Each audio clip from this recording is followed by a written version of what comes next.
ओम नमः शिवाय भक्तजनों, बंधुजनों, आप सभी का मेरे इस चैनल ब्राह्मण देव कन्या पर बहुत बहुत स्वागत है। बंधुजनों, आज हम शिव महापुराण के छठे और सातवें अध्याय का श्रवण करेंगे। इस शिव महापुराण की कथा श्रावण मास में सुनने से आपके जीवन में आ रही सभी बाधाएं दूर होगी, जीवन में सुख शांति और समृद्धि का वास होगा। तो चलिए कथा प्रारंभ करते हैं। इससे पहले 5 अध्याय तक मैंने कथा का श्रवण किया है। यदि आपने नहीं सुना है तो कृपया डिस्क्रिप्शन बॉक्स में लिंक दिया हुआ है, आप कथा जरूर सुने और चैनल को भी सब्सक्राइब जरूर कर लें, ताकि मैं आगे जो भी कथा अपलोड करूं, जो भी पुण्यमयी कथा अपलोड करूं, आपके पास सबसे पहले जाए और आप इसे सुन सकें। तो चलिए कथा प्रारंभ करते हैं। छठा अध्याय। इस अध्याय में हम सुनेंगे कि शिव पुराण का श्रवण कैसे किया जाता है, इसकी विधि क्या है। शौनक जी कहते हैं कि महाप्राज्ञ सूत जी, आप धन एवं शिव भक्तों में श्रेष्ठ हैं। हम पर कृपा कर हमें कल्याण में शिव पुराण के श्रवण की विधि बताइए, जिससे सभी श्रोताओं को उत्तम फल, संपूर्ण फल की प्राप्ति हो। सूत जी ने कहा कि हे मुनि शौनक, तुम्हें संपूर्ण फल की प्राप्ति के लिए मैं शिव पुराण की विधि सविस्तार बताता हूँ।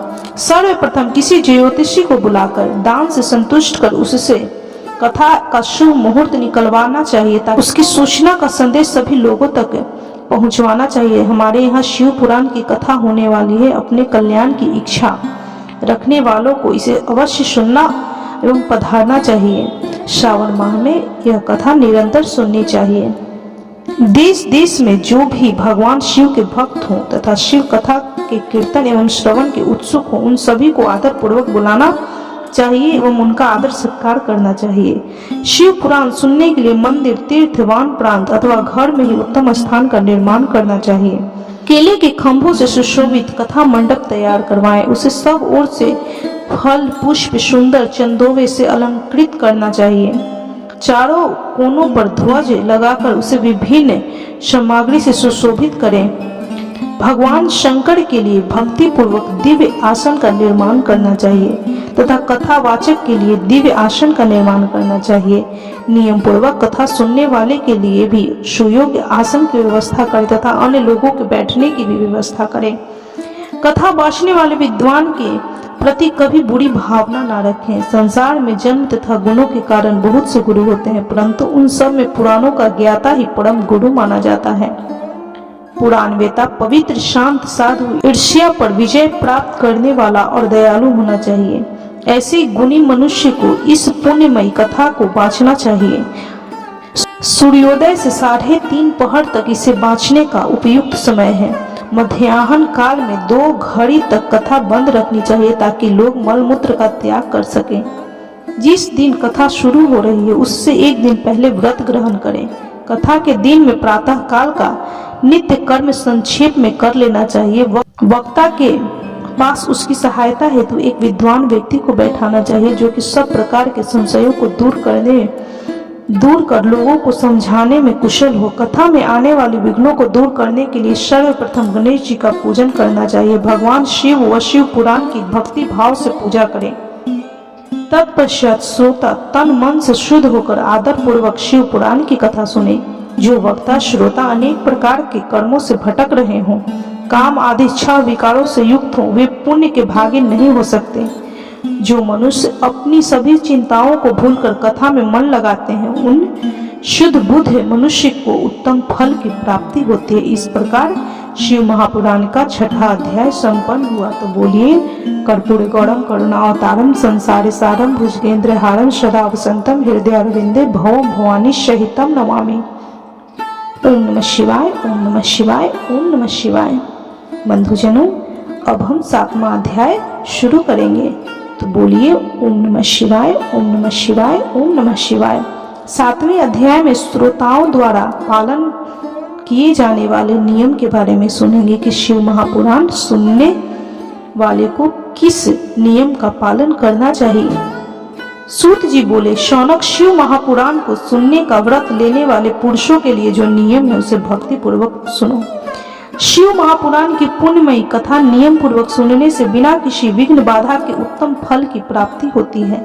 दीक्षा रहित मनुष्य को कथा सुनने का अधिकार नहीं है, अतः पहले वक्ता को दीक्षा से ग्रहण करनी चाहिए। नियम पूर्वक कथा सुनने वाले मनुष्य को ब्रह्मचर्य अच्छी तरह से पालन करना चाहिए। उसे भूमि पर सोना चाहिए, पतल में खाना चाहिए तथा कथा समाप्त होने पर ही अन्न ग्रहण करनी चाहिए। समर्थ मनुष्य को शुद्ध भाव से शिव पुराण की कथा की समाप्ति तक उपवास रखना चाहिए, भोजन करना चाहिए। गरिष्ठ अन्न, दाल, जला अन्न, सेम, मसूर तथा बासी अन्न नहीं खाना चाहिए।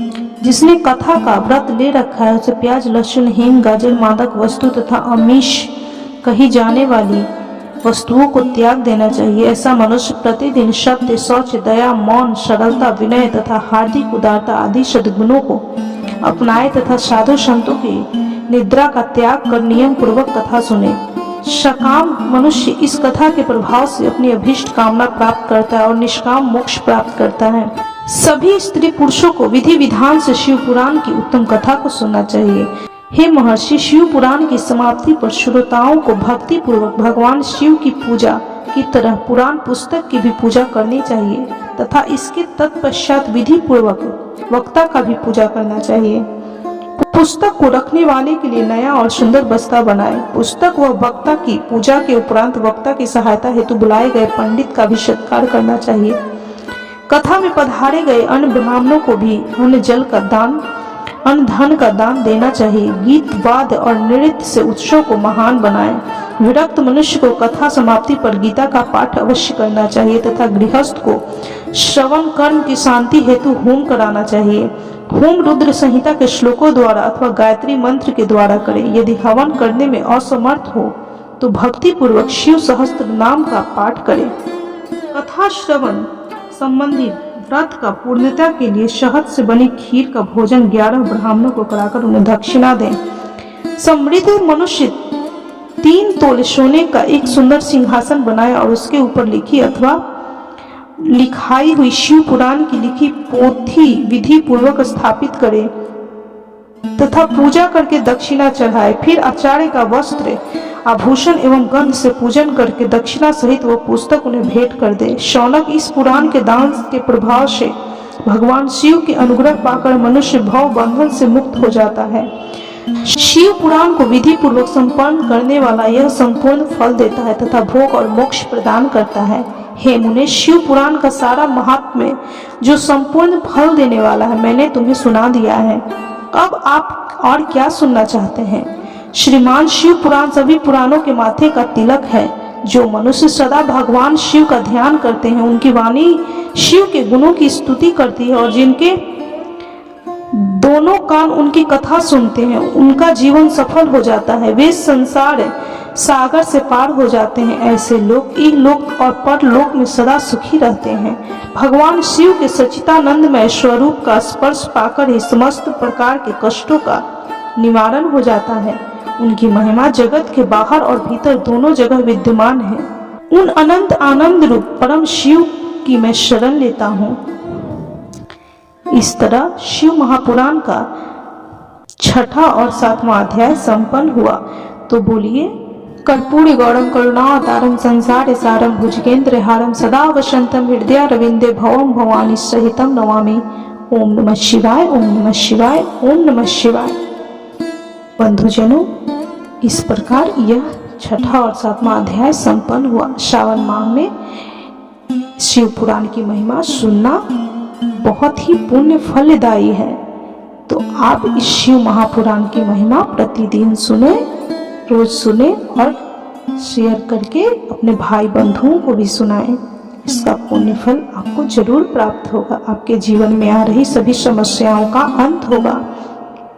यदि वीडियो अच्छी लगी हो तो कृपया लाइक, शेयर और सब्सक्राइब करना ना भूलें। और इससे पहले के जो भी शिव महापुराण के वीडियो हैं मैंने उनका लिंक डिस्क्रिप्शन बॉक्स में दे दिया है। आप वहां जाकर पहले के वीडियो देख सकते हैं।